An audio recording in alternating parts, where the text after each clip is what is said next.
This is techno Camon 50। Techno Camon 50 এর previous যে ফোনটি ছিল টেকনো ক্যামন 40, সেই ফোনটি কিন্তু মোটামুটি বাংলাদেশে বেশ ভালোভাবে মার্কেট কাঁপিয়েছে। তার এই ধারাবাহিকতায় কিন্তু টেকনো এবারে লঞ্চ করে দিয়েছে টেকনো ক্যামন 50।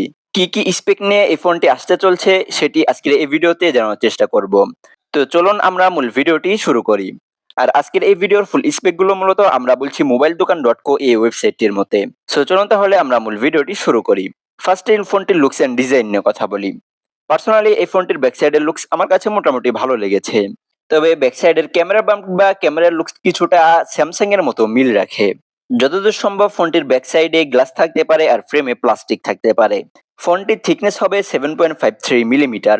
আর ফোনটি ধুলোবালি এবং পানি থেকে রক্ষা করার জন্য IP66 এর রেটিং থাকবে।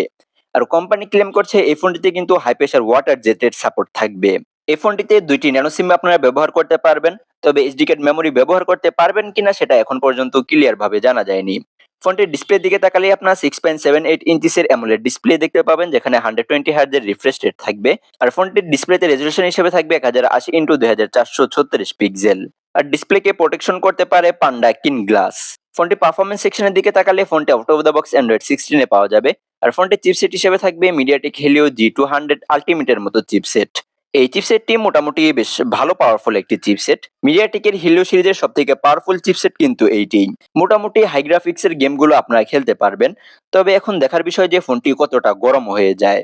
কারণ হেলিও G200 এই চিপসেটটা কিন্তু ইনফিনিক্স হট 60 প্রো বা হট 60 তে ব্যবহার করা হয়েছিল। সেই ফোনটি কিন্তু গেম খেলার সময় মোটামুটি বেশ ভালো রকমের হিট জেনারেট করে।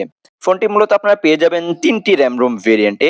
বেস ভেরিয়েন্ট শুরু হবে 8GB র্যাম 128GB রোম থেকে, এছাড়াও 8GB RAM 256GB ROM, 12GB RAM 256GB ROM.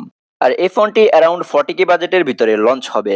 আর আপনারা কিন্তু ইতিমধ্যে সবাই জানেন যে ফোনের র্যাম এবং রোম এই দুইটি জিনিসের কিন্তু প্রাইস অনেক বেশি বেড়ে গিয়েছে।